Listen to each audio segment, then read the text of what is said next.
কর্ণাটকের পাট চুকিয়ে কেরালার নতুন পরিবেশে আজ প্রথম দিন। ভোরের আলো ফুটতেই ক্লান্তিহীন দেবাশিস আর তার সঙ্গীরা তৈরি হয়ে নিলেন কাজের জন্য। রুম থেকে কাজের সাইট প্রায় 2 কিলোমিটার পথ, হাঁটার পথ হলেও দেবাশিসের চোখে মুখে তখন নতুন চ্যালেঞ্জ নেওয়ার উৎসাহ। রাস্তায় হাঁটার সময় দেবাশিসের চোখ আটকে গেল তাদের ঠিক আগের করা একটি সাইটের দিকে। সেই কাজ শেষ করার তৃপ্তিটা যেন আজও অমলিন। রাস্তার ধারের সেই পরিচিত চায়ের দোকানের ধোঁয়া ওঠা চায়ের কাপে চুমুক দিয়ে আড়মোড়া ভাঙল শরীর। এরপর 4 জন হেল্পারকে নিয়ে অটোতে চেপে গন্তব্যের দিকে রওনা দিলেন তারা। সাইটে পৌঁছাতেই কাজের তোড়জোড় শুরু হল। 4টে কলম বাঁধা বাকি, আর রিং তৈরি করতে হবে। দায়িত্বটা দেবাশিস নিজের কাঁধেই তুলে নিলেন। তার দক্ষ হাতে রিং তৈরির কাজ এগিয়ে চলেছে দ্রুত গতিতে। অন্যদিকে তার 4 জন হেল্পারও কম যান না। কেউ রড কাটছে, কেউ কলম বাঁধার কাজে ব্যস্ত, আর একজন হেল্পার নিপুণ হাতে কলমের আনিকাম্বু মারছে। কাজের ছন্দে সময় যে কিভাবে কেটে গেল ঘড়ির কাঁটা না দেখলে বোঝাই দেয়। বেলা 11টা বাজতেই কাজের সাময়িক বিরতি। সবাই মিলে দুপুরের খাওয়ার জন্য বসল। আজকের মেনুটা বেশ ঘরোয়া আর তৃপ্তি। আজকের দুপুরটা ছিল বেশ অন্যরকম। কাজের ব্যস্ততার মাঝে এক চিলতে প্রশান্তি মিলেছিল দুপুরের খাবারে।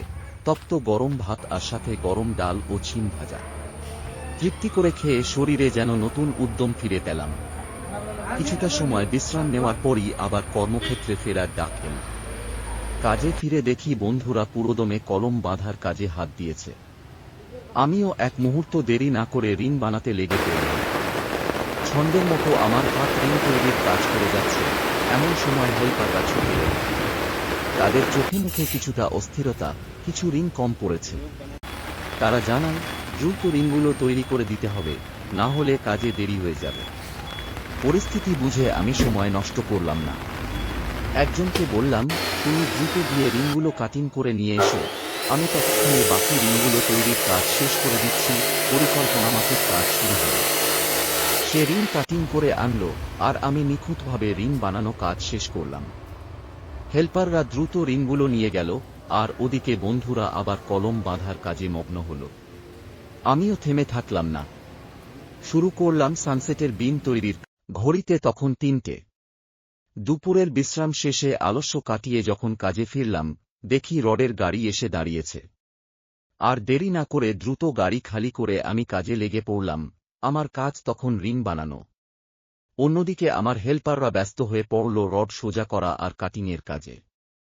সবই ঠিকঠাক চলছিল, কিন্তু প্রকৃতির পরিকল্পনা বোধহয় অন্যরকম ছিল। হঠাৎ আকাশ ভেঙে নামল বৃষ্টি। টানা 10 মিনিট ধরে চলল অঝোর ধারায় বৃষ্টি। কাজের গতি মুহূর্তের মধ্যেই থেমে গেল। বৃষ্টি থামার পর যে রডগুলো কাটা ছিল সেগুলো নিয়ে হেল্পাররা কলমের ল্যাপিংয়ের কাজে লেগে পড়ল। আমি একদিকে রিং বানাচ্ছি, আর অন্যদিকে চোখ রাখছি কাজের দিকে। কে মন দিয়ে কাজ করছে আর কে ফাঁকি দিচ্ছে তা নজরে রাখা জরুরি। ধীরে ধীরে 2টো কলম বাঁধার কাজ বাকি ছিল, হেল্পাররা সেই কাজে হাত দিল।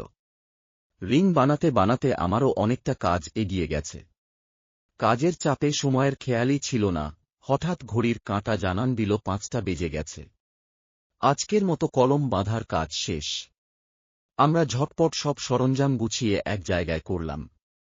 কাজ শেষ করার তৃপ্তি থাকলেও দিনের সবচেয়ে কঠিন অংশপ্রণত অনেক ধকল যায়, তবে আজ ভাগ্য আমাদের সহায় ছিল। সাধারণত আমাদের প্রায় 2 কিলোমিটার পথ পায়ে হেঁটে রুমে ফিরতে হয়, যা বেশ ক্লান্তিকর। কিন্তু আজ ফেরার পথে মোবাইলে হঠাৎ একটা কল এলো। জানানো হলো যে অন্য জায়গা থেকে কলমের পেটিগুলো নিয়ে আসতে হবে। এই সুযোগে আমরা গাড়িতে করেই গন্তব্যে পৌঁছে গেলাম। দ্রুত কলমের পেটিগুলো সংগ্রহ করে গাড়িতে তুললাম এবং কোনো রকম ক্লান্তি ছাড়াই আরাম করে গাড়িতে বসে রুমে ফিরে এলাম।